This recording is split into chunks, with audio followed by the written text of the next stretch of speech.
Thanks for the warm introduction. Let's talk about education and research in times of crisis. It's exactly the project name that I want to present today. It's sponsored by DAAD, and it started this summer in the program Digital Ukraine, or Ukraine Digital.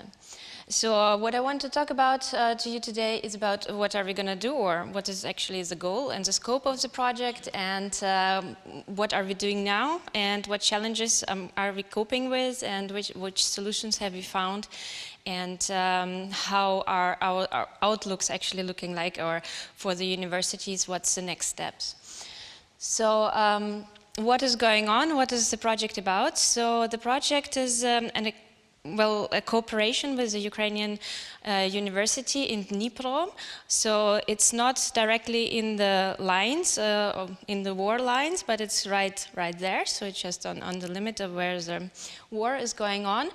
And we already had a cooperation with this university a few years ago. It was a standing cooperation where we exchanged teaching stuff and also some research stuff. So we already had some links to this university. So when we saw the program helping Ukrainian university to keep up the teaching, of course, we were there to help and to apply for the program. So, but our main goal was, of course, to keep the curricula going.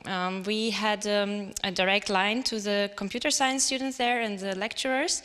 And we saw that, well, half of the lecturers, or even more, was not present because they were male, so they had to go to war. So there were only female lecturers left, and they couldn't keep up, of course, with the number of students incoming. We have to say that the students are coming from everywhere around the world in this university, so there is a lot of from Asia and Middle East, so it's not only Ukrainian students there. We met together and we talked about how can we help, what subjects can we teach online using our resources, and where can we even develop the curricula further, develop new subjects, because it was already planned for the university before the war. They planned to expand their curricula on smart cities and smart mobility, and well, everything came to a halt. So we had to talk about what can we do, how can we put these courses online or somewhere just going. So we had a lot of conversations about that.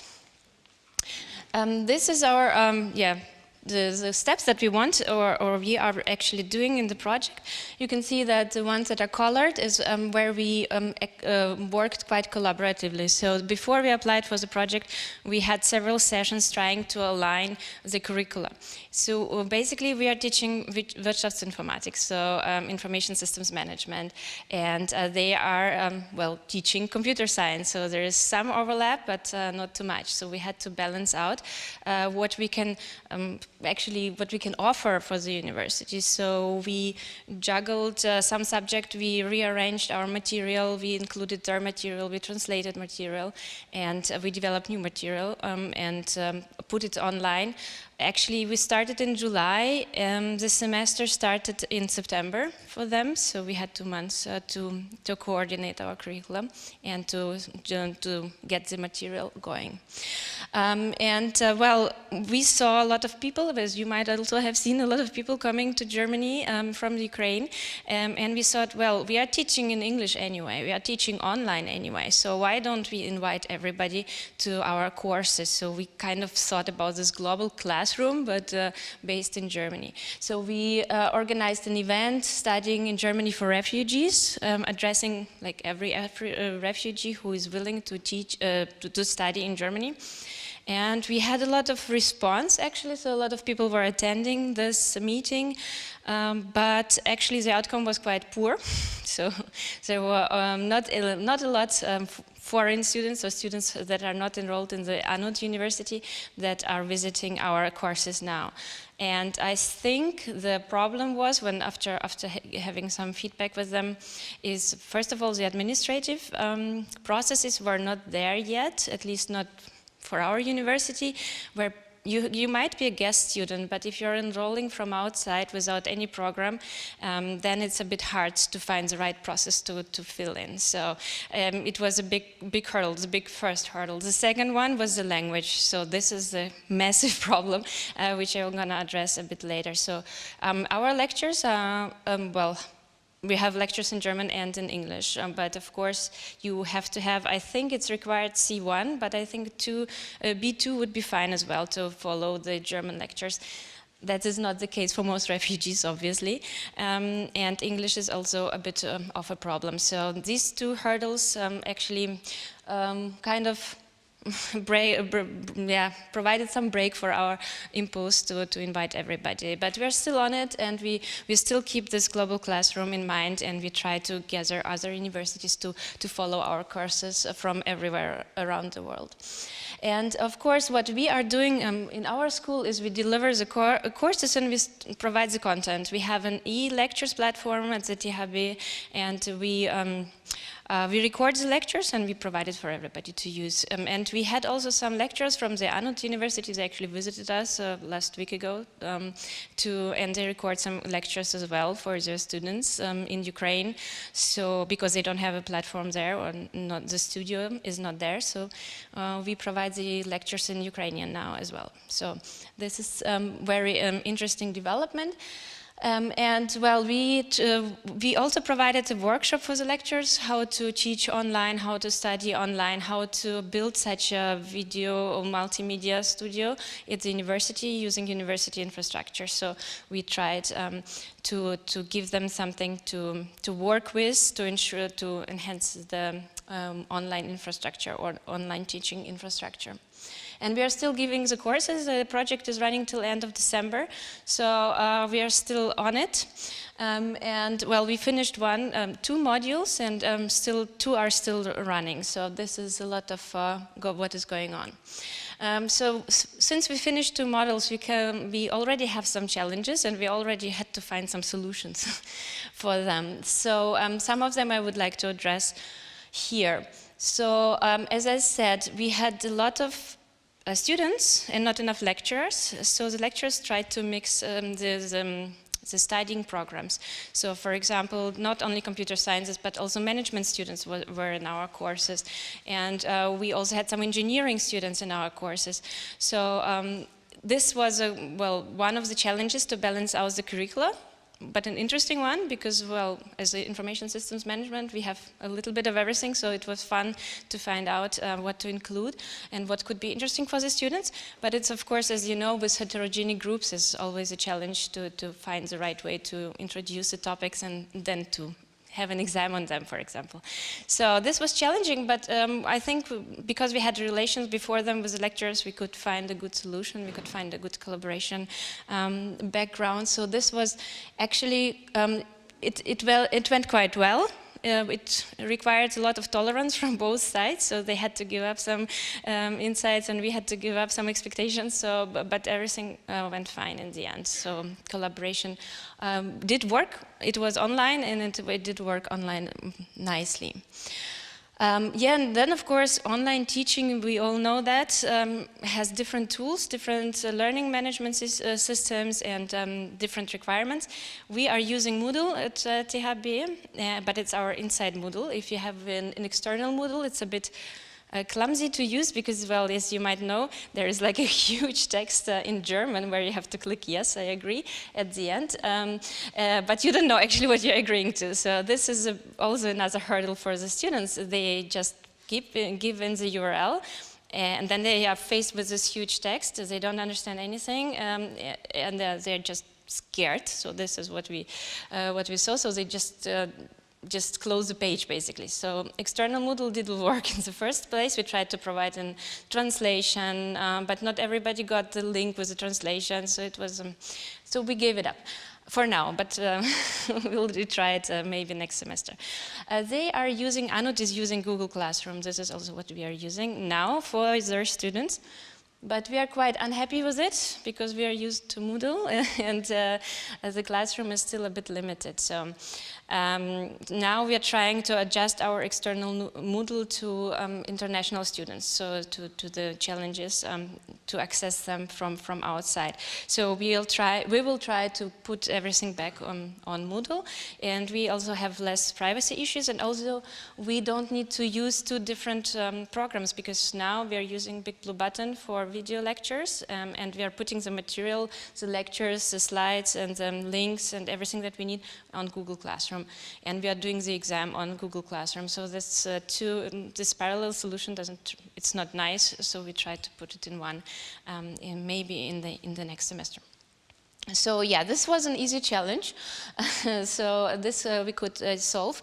The other big challenge was the language problem. So the students are studying sometimes even international management or computer science. So we were told they are quite okay in English. So we expected some kind of B2 level. It was not the case, or not always the case. So it's really hard to deliver the lecture, because I think half of the content is not being received, is not being understood, and of course the students are frustrated. Of course, German is out of question, so we keep up with English, and our solution is that we deliver now the lectures half in English, half in Russian. But it's not a long-time solution, because we are lucky we have 3 lecturers who speak Russian. And it's fine, but the other project or in the other country it wouldn't be possible. So this is quite a challenge. We don't really know how to deal with if we would map this concept to other countries, or to continue with other universities. So this is a big problem. We try to put the slides with a lot of text. We try to put our most important input in lectures, so that the students can listen to it a few times, and we try to help them with translation, but it's a big hurdle. So the normal lecture or the normal exercise, or the normal practical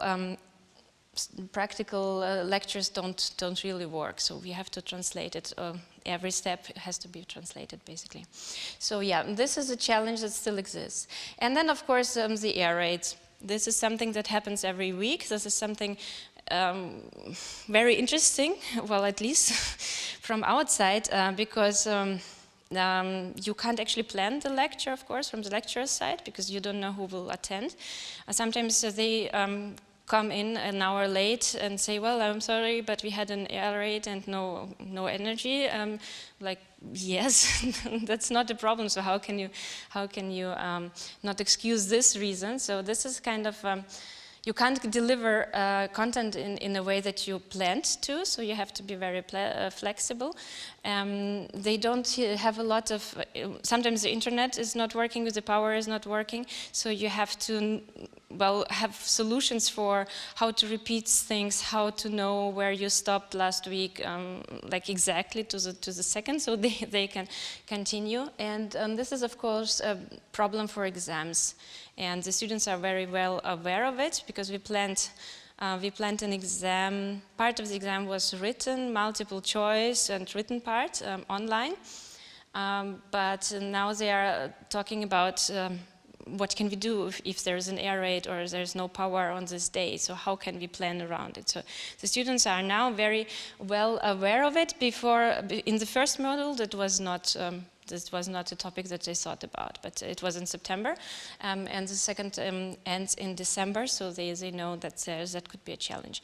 So our solution was to have an exam that can be repeated, of course, without any problems with cheating and everything. So, but the more we think about the power problem, the more we arrive to the solution that maybe we have to skip this multiple choice exam at all.